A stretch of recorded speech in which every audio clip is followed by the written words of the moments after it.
శంకుస్థాపన చేస్తూ ఉన్న నేషనల్ లా యూనివర్సిటీ.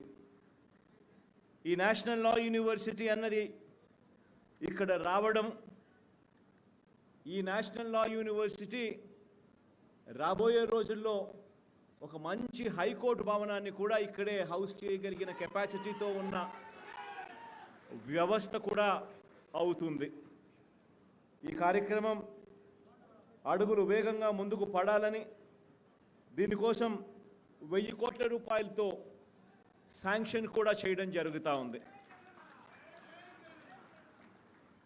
ఇక్కడ ఇదే యూనివర్సిటీతో పాటు న్యాయ విభాగాలైన state consumers dispute and redressal కమిషన్ను, ఏపీ లీగల్ మెట్రాలజీ కమిషన్ను, ఏపీ లేబర్ కమిషన్ను,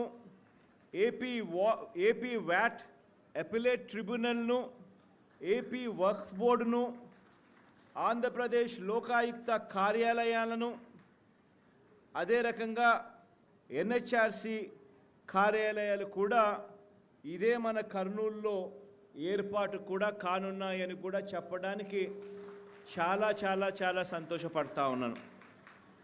దాదాపుగా 150 ఎకరాల సువిశాలమైన ఈ స్థలంలో ఇవన్నీ కూడా రాబోతా ఉన్న మంచి గడియలను దేవుడు ఆశీర్వదించి ఈ కార్యక్రమం జరిగిస్తూ ఉన్నాడు అని చెప్పి నేను ప్రధానంగా నమ్ముతా ఉన్నాను.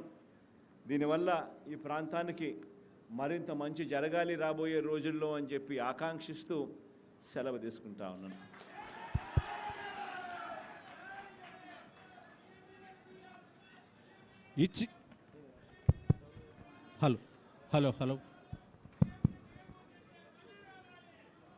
ఇచ్చిన మాటను నిలబెట్టుకున్నారు.